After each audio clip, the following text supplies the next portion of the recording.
Dans les années 80, des archéologues qui travaillaient dans le nord de Nanjing ont découvert des ruines datant du néolithique, vraisemblablement de plus de 5800 ans.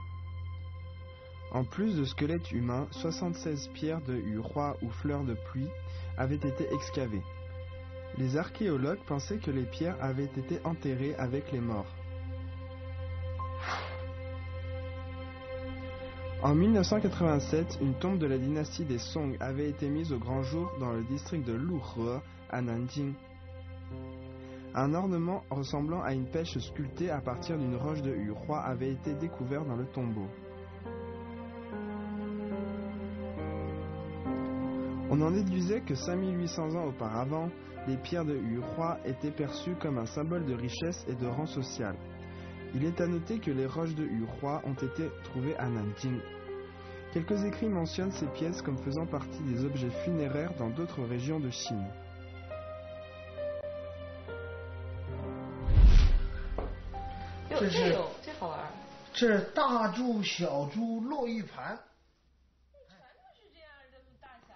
Pour les habitants de Nanjing, la collection des pierres de Yu-Hua est une véritable passion. Il y a beaucoup de collectionneurs. Cai Mingyi est l'un d'entre eux. Son objet fétiche est une pierre qu'il a acquise par hasard 30 ans auparavant. Un jour de juin 1978, Cai et ses amis étaient allés à la colline de Lingyan dans le district de Luhe à Nanjing pour s'amuser. C'est ici qu'il avait l'habitude de chercher des pierres de Yu-Hua. Cai avait tenté sa chance.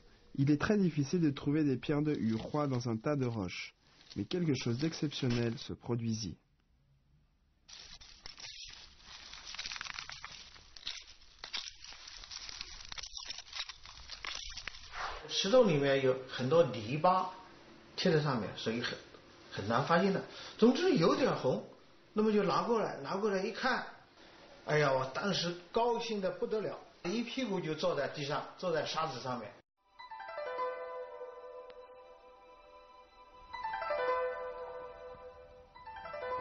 La pierre mesure moins de 3 cm² et elle a la forme d'un œuf d'oie.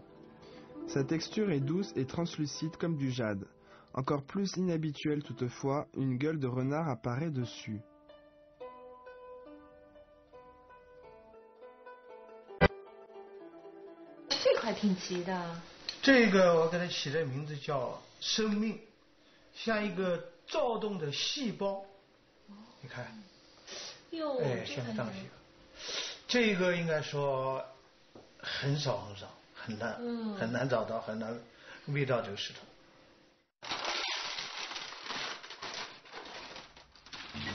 Wang Xiaozhong lui aussi collectionne les pierres de Yu-Hua. Il affirmait que la Chine possède beaucoup de pierres d'ornement célèbres, mais que la beauté des pierres de Yu-Hua est unique. Leurs motifs naturels sont les plus attrayants. Certains ressemblent à des personnes, d'autres ressemblent à des objets, et d'autres encore ressemblent à de magnifiques paysages. 这块石头起标在什么地方？它是一个符合故宫的太和殿，叫金銮宝殿，上面一个大鼎，你放大过以后看了是一个金鼎，是黄琉璃瓦组成的，下面4个有一层层的2层楼房组成的，下面还有一层层的台阶，叫单壁了。那么的话还有隐隐约约看到金水河，和玉带桥。 Les pierres de Yu-Hua décrivent la beauté de la nature. C'est ce qui fait le charme de ces pierres aux yeux des collectionneurs. Un artiste très connu, Liu Haisu, s'est plaint que même s'il avait peint des toiles toute sa vie, il n'avait jamais pu utiliser autant de couleurs que celles de ces pierres. Aux yeux des géologues, les pierres de Yu-Hua contiennent des informations précieuses. Elles montrent même comment la Terre a évolué pendant des millions d'années. Alors comment ces pierres magnifiques se sont-elles créées? Comment les motifs se sont-ils formés?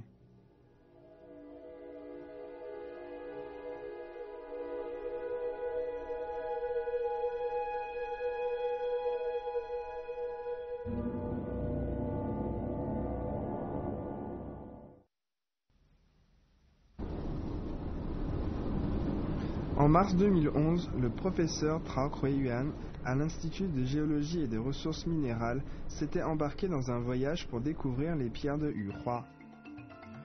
Le professeur Trao Kuei-yuan est un ancien expert en chef des minerais volcaniques de l'Académie chinoise des sciences géologiques. Il étudie les pierres de Yuhua depuis les années 80.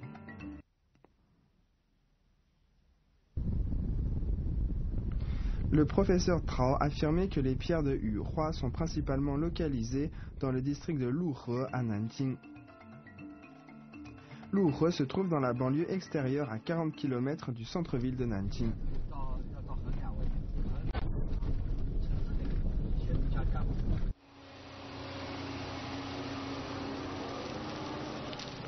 En conduisant dans Luhe, on peut entendre un formidable grondement de machines qui provient des collines lointaines.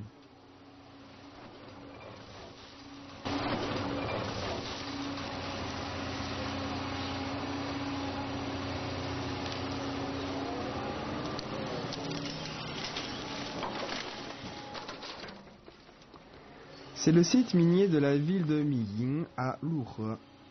Le professeur Trao disait qu'il y avait là des centaines de kilomètres carrés de gravier. Le sable et les galets étaient déterrés de la strate rocheuse et vendus comme matériaux de construction à travers la Chine. La pierre de Yuhua était mélangée au sable et aux galets. Chaque jour, des villageois attendent ici pour chasser les pierres de Yuhua dans les tonnes de sable et de galets.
Les villageois cherchaient les pierres colorées qui sont souvent utilisées par les paysagistes.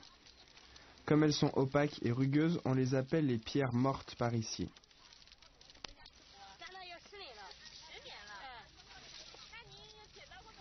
Au contraire, les pierres de Yuhua sont délicates, étincelantes, d'une texture riche, et elles sont décorées de motifs mystérieux. On les appelle les pierres vivantes.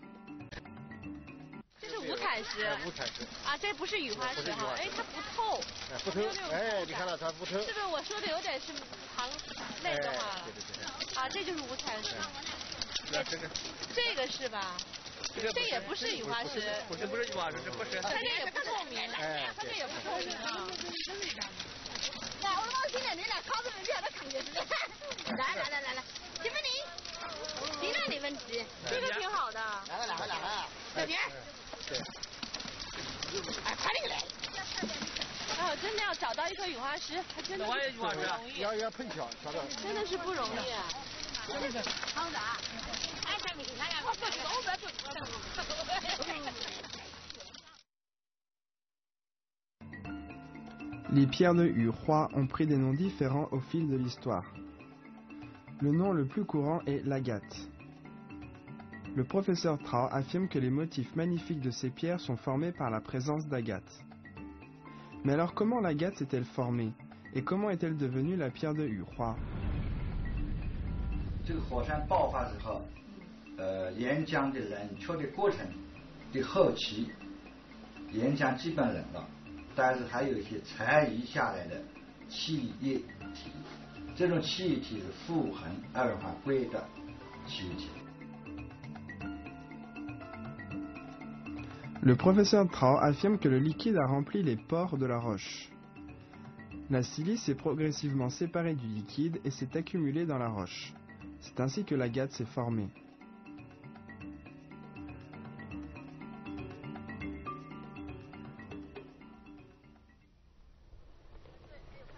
Afin de bien comprendre comment les pierres de Hu-Roi se sont formées, le professeur Trau affirme qu'il faut avoir une connaissance bien claire du gravier. Il conduisit 10 minutes et arriva à Fangshan dans le parc géologique national de Luhe. Pour protéger les ressources limitées, le gouvernement local a fait fermer les sites miniers.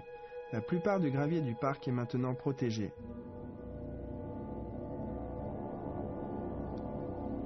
Ce tas de gravier mesure environ 10 mètres de haut et 5 à 6 mètres de large.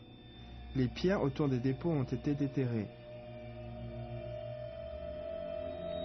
Au milieu, il y a des petits et de gros cailloux. Le professeur Trau dit qu'il s'agissait d'une concentration de pierres de Hu-Roi.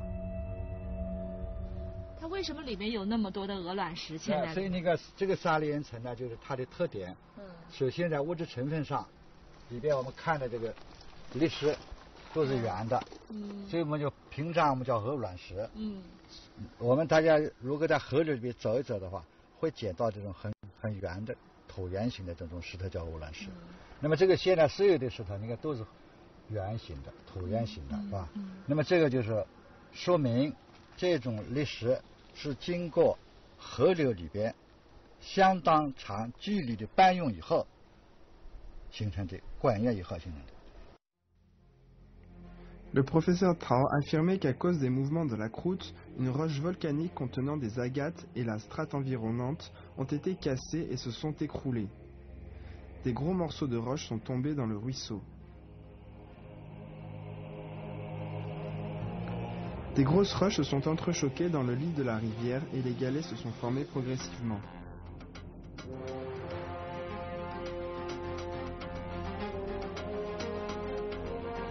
Ensuite, les galets ont été évacués en aval et se sont déposés au fond de la rivière.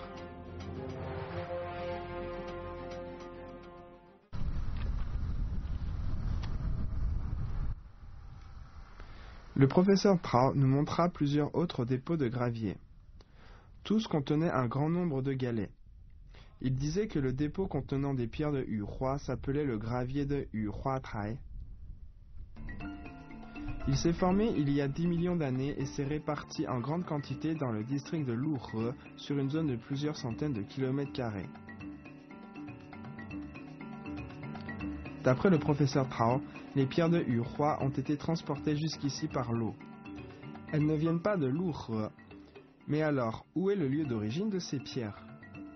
Et pourquoi n'avaient-elles pas été transportées à d'autres endroits en plus de Luhe?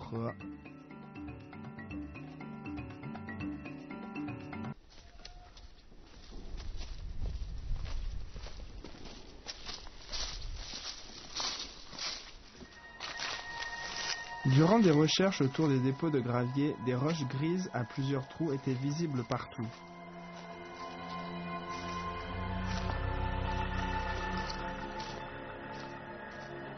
Le professeur Trau affirmait que ce type de roche était du basalte, une roche volcanique. Plus tard, on découvrait que les mêmes dépôts de gravier étaient couverts d'une grosse couche de basalte. Le professeur Trau disait que 10 millions d'années auparavant, durant la période du Miocène, une éruption volcanique s'était produite à Luhe et du basalte s'était formé sur un périmètre significatif.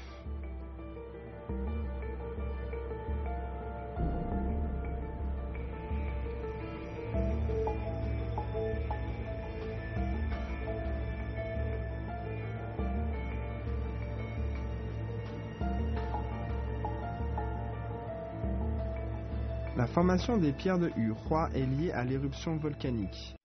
Les pierres pouvaient-elles provenir de la couche de basalte? 现在我们周围的玄武岩气孔里面没有发现过有玛瑙。Le professeur Trau disait qu'il y avait une très faible concentration en silice dans le magma de l'éruption volcanique de Luhe. Donc, aucune agate ne s'était formée dans le basalte. En plus, les pierres de Hu-Roi ont été apportées ici par les rivières. Le basalte et le gravier sont dans la même strate. Les pierres de Hu-Roi ne peuvent donc pas provenir du basalte. D'où venaient-elles alors ?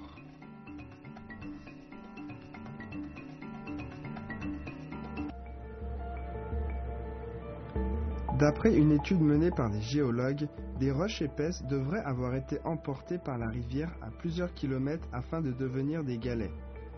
Donc le lieu de formation des pierres de Hu-Roi devait se trouver à quelques dizaines de kilomètres de Luhe. Les géologues commencèrent leurs recherches à partir de Luhe le long du fleuve Yangtze. Par chance, ils découvrirent des roches volcaniques à Fanchang et à Anqing, au nord de la province du Anhui, et à Liyang, Lishui et Jiangning, au sud de la province du Jiangsu. Les roches se sont formées lors d'une éruption volcanique qui s'est produite il y a 100 millions d'années durant l'ère du Mésozoïque. L'agate a aussi été trouvée dans les roches, mais des preuves encore plus concluantes étaient nécessaires pour déterminer l'endroit de naissance des pierres de Hu-Roi. Le professeur Trau identifiait les galets dans les graviers Hu-Roi Trai l'un après l'autre.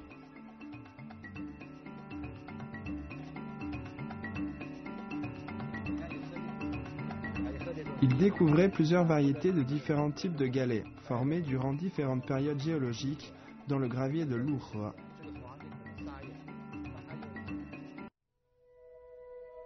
Les roches volcaniques du nord du Anhui et du sud du Jiangsu s'étaient aussi formées dans différentes périodes, mais elles étaient du même type que celles de Luhe.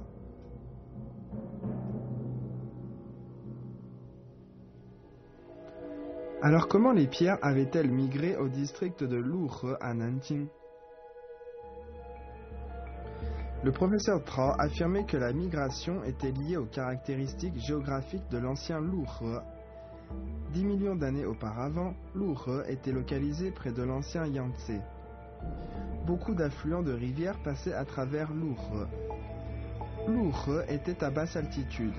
Alors les roches épaisses et les galets s'y sont déposés quand les courants sont passés par là.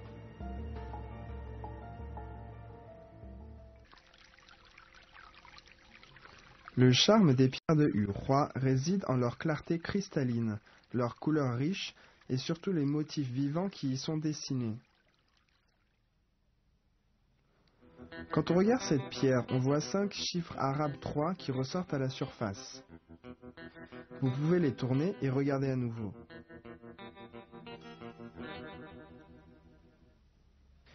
Une fois qu'elle est tournée, vous pouvez voir les chiffres arabes se transformer en lettre C. Comment ces motifs mystérieux se sont-ils formés ? Est-ce à cause de l'agate dans la pierre ? Après des années de recherche, le professeur Trau découvrait que la formation de ces motifs différents était liée à la formation d'agate. Les formes différentes des trous sur la roche et la silice qui la remplissait déterminaient les différents motifs. 这块玛瑙来说，我们只看到一部分，但是已经看到它当时的冲田是有这个方向、这个方向、这个方向。由于它当时的形态可能这样一个料成一个长方形的，所以出来的一个形态是个长方形的一个同心环状。那么如果空间是一个圆的，刚好圆的气孔空洞，那么它是从边缘这一圈，再转这一圈，再转这一圈。 Les différents dessins sur les pierres de Hu-Roi étaient en lien avec les cavités originales des roches. Certains motifs étaient même plus jolis qu'une peinture.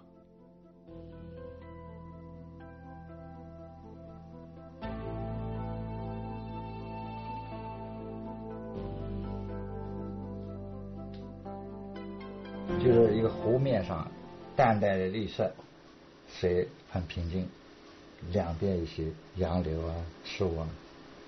远近可以看出来，那么它这个形成的就是当时一个空洞，它应该是水平的纹层，条带状的玛瑙。这个玛瑙形成以后，地壳一些小的变动，影响到这个玛瑙，产生一些裂缝，小裂缝。所以这小裂缝就是也是这个小裂缝，小裂缝。那么这小裂缝里呢，充填了一些绿色的矿物，那这绿色矿物都说是绿泥石，一种岩石叫绿泥石，反正绿色的矿物。这么一充填，它充填的过程中慢慢的渗透在这个玛瑙的边上，所以看起来是似像似不像，是吧？辨解不是很清楚。Le professeur Trau affirmait que les différentes manières dont la silice avait rempli les fissures et les différentes impuretés qui s'y sont mélangées, comme le fer, le manganèse et le cuivre, ont créé les motifs variés et les couleurs caractéristiques des pierres de Urhua. Les liquides qui se sont refroidis après les éruptions volcaniques auraient pu se transformer en cristal, en jaspe, en opale ou en d'autres minéraux à cause des différentes cristallinités.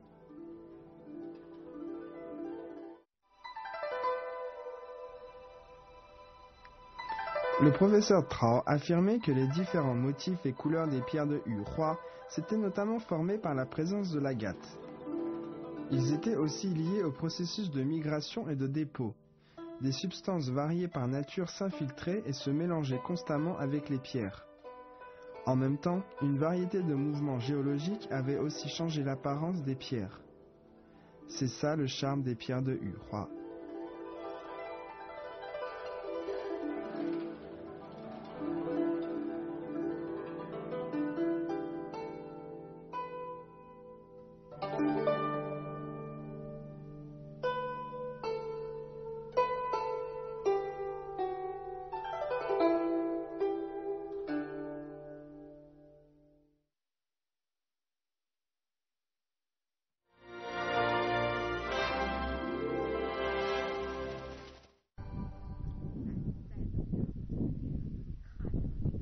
Chen Yuanhui est célèbre dans le monde de l'ophiologie pour avoir découvert une vipère originaire du mont Mangshan. Il s'agit d'un serpent rare qui se cache dans les profondeurs de la montagne du sud de la province du Hunan. Ce chercheur a donné à ce serpent un nom scientifique, Hermia mangshanensis, et l'a étudié. Il est aussi expert en morsures de serpent. 成蛇最大的有31斤重，一般来说都有成蛇成年以后都有5-6斤重。 L'Hermia mangshanensis est aussi grosse qu'un python, mais ses glandes empoisonnées sont bien plus développées. Elles sont aussi redoutables que celles du cobra royal. C'est sans conteste la vipère la plus grosse d'entre toutes celles connues dans le monde. 咬人的时候呢，毒量特别大，2米远，喷毒能够喷2米。 Les Hermia mangshanensis, aussi surnommés les soldats au crâne d'acier du mont Mangshan, vivent généralement dans les crevasses humides de la montagne qui s'étendent sur 100 km de long. On dénombre 500 de ces créatures dans le monde, encore moins que les pandas géants. Elles sont donc inestimables aux yeux de la science qui voit en elles un moyen d'étudier les changements climatiques et l'évolution des espèces sur Terre.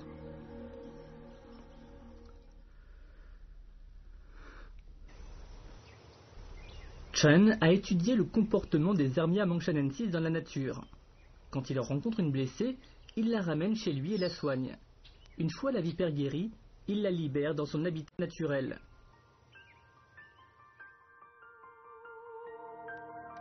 Il couve aussi des œufs dans un incubateur. Quand elles ont 1 an, il les relâche dans la nature.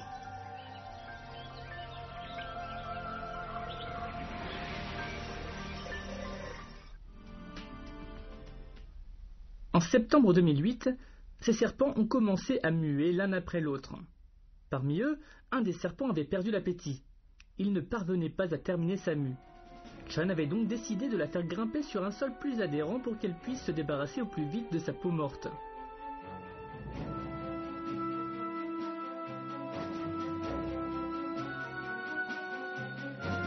Au moment de l'attraper, le serpent l'attaqua et lui mordit le pouce droit.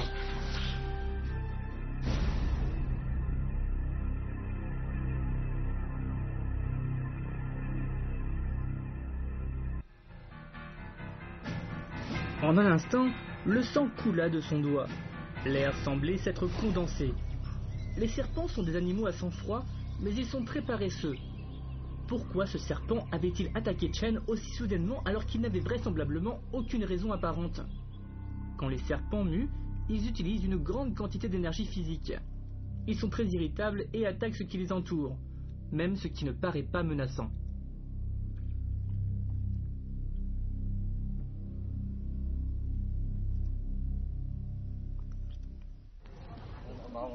Chen reposa rapidement le serpent et s'assit. 马上就做了处理，因为我知道这治蛇没巧越早越好。比那个五步蛇还要厉害，五步蛇走5步，它可能走3步、走2步就不行了。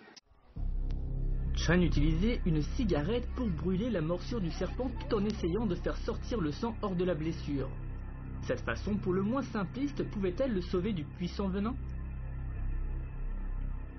这个蛇毒的毒蛋是毒蛋白，它的毒是毒蛋白，蛋白嘛就是在高温下它就变性碳化就变成没毒的了。点燃了之后对着这伤口上熏，这局部有高温噻，它到了40-50度以上，它蛇都一样的破坏。 Tout le monde retenait son souffle et craignait que ça ne fonctionne pas. La partie entre le pouce et l'index est une zone de la main riche en vaisseaux sanguins. En étant mordu à cet endroit, le venin peut très rapidement se propager aux différentes parties du corps. Les soins les plus efficaces pour traiter les morsures de serpent consistent à appliquer un sérum antivenin. Mais jusqu'à maintenant, aucun antivenin n'a été inventé pour traiter les morsures d'Hermia monchanensis. 一受伤了之后，我马上就什么事都没管，就地坐下来，就做这个处理。我就马上叫我爱人，叫我女儿，马上去把我那个药箱里面的针把打火机拿出来。 Chen disait à sa fille d'enregistrer ses symptômes et il demanda à sa femme de l'aider à traiter la morsure de serpent. 用那个针吧，做那个切开吧，用针用打火机烧红以后就去挠吧。 La douleur semblait faire suffoquer Chen. Après s'être occupé de la morsure de serpent, Chen appliqua une pommade à base d'herbes chinoises qu'il avait concoctée sur les blessures. 结果呢，3个小时以后，只肿到腕关节。我一看，哎呦，只微肿，不是肿得很大。我说死不了了。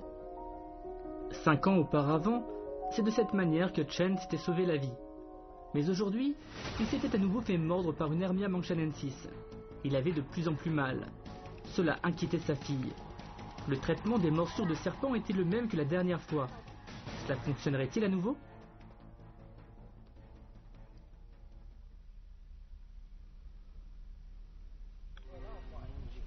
« 20 minutes plus tard, Chen commençait à se sentir faible. On le transporta rapidement chez lui.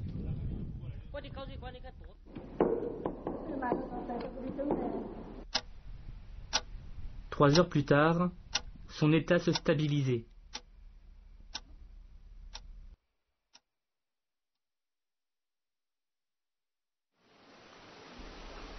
Le lendemain midi, Chen retourna dans son vivarium. Tout le monde était soulagé de voir qu'il avait survécu une nouvelle fois à la morsure de serpent.